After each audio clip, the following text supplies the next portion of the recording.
Good morning students. देखिए अब हम कंजक्शन के और दूसरे जो पार्ट है उसको उस पर आ जाते हैं। तो अगला जो पोर्शन है हमारा वो है वॉट। तो अगला जो पोर्शन है हमारा है वॉट।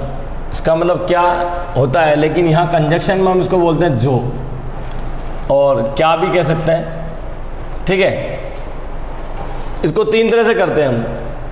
यदि किसी सेंटेंस के स्टार्टिंग में ही क्या हो, फिलिंग इन द ब्लैंक्स हो, तब हम वॉट का यूज़ लेते हैं। जैसे what I mean to say that, मेरे कहने का जो मतलब था, ऐसा होगा। ठीक है, अगला वर्ब के बाद एक स्थान हो, यानी एक वर्ब के बाद क्या हो, फिलिंग इन द ब्लैंक्स, तो हम वॉट का प्रयोग करते हैं। This is what he likes, ये वही है जो वो पसंद करता है। ठीक है, प्लीज टेल मी, तीसरा क्या है, वर्ब प्लस ऑब्जेक्ट। तो टेल एक वर्ब है और मी एक ऑब्जेक्ट है, उसके बाद वॉट का प्रयोग।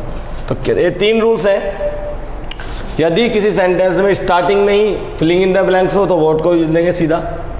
यदि किसी सेंटेंस में किसी वर्ब के बाद फिलिंग इन द ब्लैंक्स हो तो वॉट का प्रयोग करेंगे। और यदि किसी सेंटेंस में किसी वर्ब प्लस ऑब्जेक्ट के बाद फिलिंग इन द ब्लैंक्स हो तो वॉट का यूज करेंगे। अगला है व्हेन।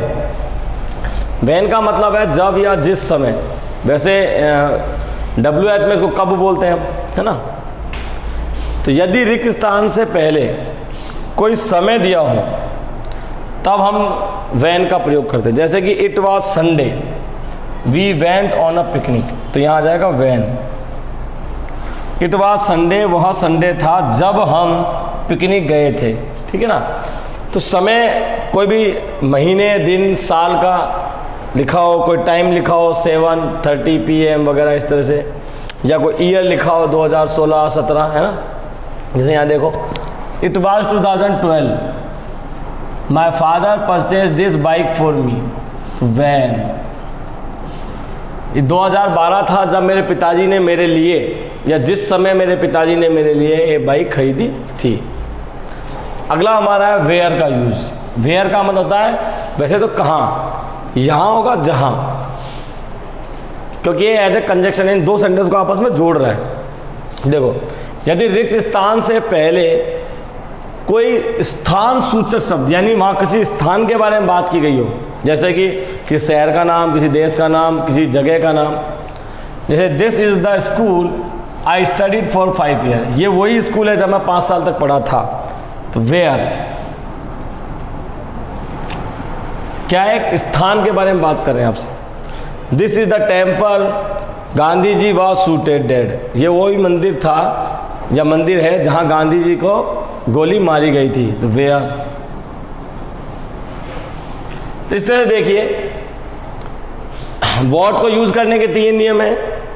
वैन वाला एक बता रखा है टाइम हो, वेयर वाले में बता रखा है कि स्थान के बारे में बात हो। तो आपको अगर इंग्लिश अच्छे से नहीं भी आती तो भी कोई दिक्कत नहीं, इस ट्रिक्स को यूज में लेकर फटाक से आप अपना कंजक्शन वाला क्वेश्चन सॉल्व कर सकते हो।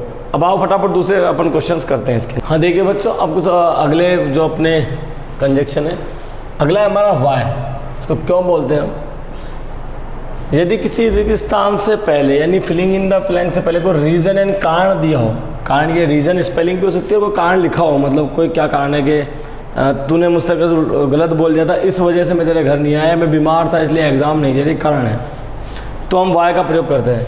This is the reason Y I called you, यही वो कारण है जिसकी वजह से मैंने तुझे बुलाया। This is the reason why Rahul not talk to me, यही वो कारण है जिसकी वजह से राहुल ने मुझसे बात नहीं की। इसका अर्थ की में भी होता है, कई बार की के रूप में भी लेते हैं।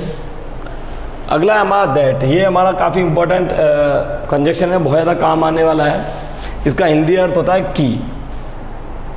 इसके 5 यूज़ हैं जो हम करेंगे। पहला देखो, यदि फिलिंग इन द ब्लैंक से पहले कोई नाउन हो, यानी कोई संज्ञा, और वो सुपरलेटिव डिग्री हो। जैसे देखो, किसी नाउन से पहले कोई सुपरलेटिव डिग्री हो, जैसे कि Rahul is the tallest boy, यानी ये नाउन हो गया, संज्ञा। इससे पहले सुपरलेटिव डिग्री है हमारी। अगर आए तो खाली स्थान में हम भरेंगे दैट। यदि रिक्त स्थान से पहले कोई नाउन हो और उससे पहले कोई सुपरलेटिव डिग्री हो, तो EST सुपरलेटिव डिग्री का पहचान है। तो Rahul is the tallest boy that reads in our school. Rahul वो सबसे लंबा लड़का है जो हमारी क्लास में पढ़ता है। अगला, यदि सेंटेंस इंट्रोगेटिव है तो हम हु, हुम, हुज की जगह पे किसको फिल करेंगे? दैट का यूज करेंगे। देखिए, what is it that you like, what is it that you like, वो क्या है कि जो तुमको पसंद है। यदि आपका फिलिंग इन द ब्लैंक्स से पहले इनमें से कुछ शब्द आ जाए, जैसे कि ओनली शब्द लिखा हुआ मिल गया, same, nothing, all, no one, nobody, anybody, anything, none, ऐसे कोई भी शब्द अगर आपको फिलिंग इन द ब्लैंक से पहले लिखे हुए मिल जाए तो आप उसमें दैट का यूज करेंगे। जैसे कि यहाँ लिखा ऑल, तो यहाँ दैट का प्रयोग करेंगे। All that glitters is not gold, जितने भी ग्लिटर्स यानी धातु है वो सभी सोना नहीं होती। या हर चमकने वाली, ग्लिटर का चमकना होता है, ऐसे हर चमकने वाली चीज़ सोना नहीं होती।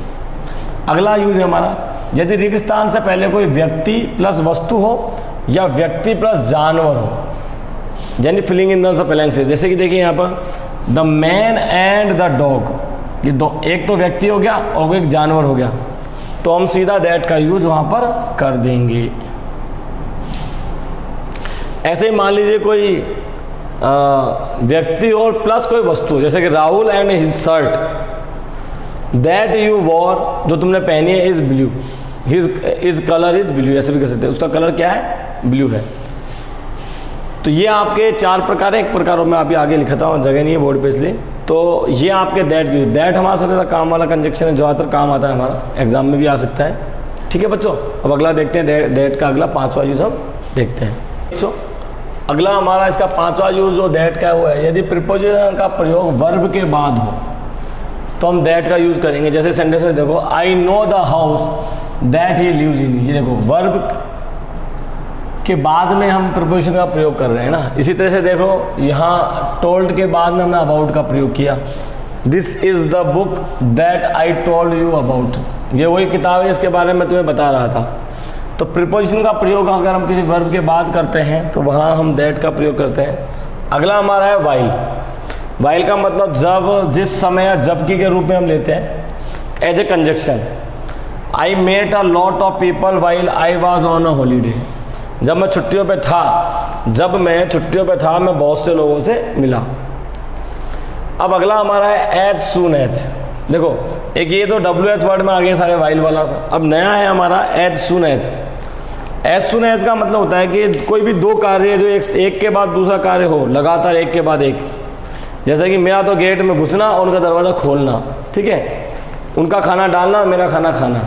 जैसे मान लीजिए जब एक कार्य पूरा होता है दूसरा कार्य शुरू हो जाए, जैसे कि ये 2 सेंटेंस लिखे हैं मैंने, I saw me, sorry, he saw me, he called मी, उसने मुझे देखा, उसने मुझे पुकारा। अब मैं इसको एज सून एज के साथ लिखता हूँ, as soon as he saw me, जैसे ही या जो ही उसने मुझे देखा, ही कॉल्ड मी, उसने मुझे पुकारा। हम ऐसे भी लिख सकते हैं, he saw me as soon as he called me, जैसे ही उसने मुझे देखा उसने मुझे पुकारा, ऐसा भी हो सकता है। तो एक कार्य के बाद दूसरा कार्य का शुरू हो तो वहाँ एज सून एज का हम प्रयोग करते हैं। तो देखिए इस तरह से ये कुछ कंजक्शन है, किसकी कुछ कंजक्शन और बच रहे हैं जो हम करेंगे और उसमें कुछ क्वेश्चंस की प्रैक्टिस करेंगे अगली वीडियो में। इस वीडियो में आज यहीं तक, इसके बाद अपना कंजक्शन खत्म हो जाएगा। एक वीडियो हमारा और एक लेक्चर होगा, उसके बाद इसके क्वेश्चंस करेंगे हम। ठीक है बच्चों, तो फटाफट इनको आपको पढ़ लीजिए, कंप्लीट कर लीजिए। अगले वीडियो में हम इसका पूरा कंप्लीट कर लेंगे इस चैप्टर को। ठीक है, ओके बाय।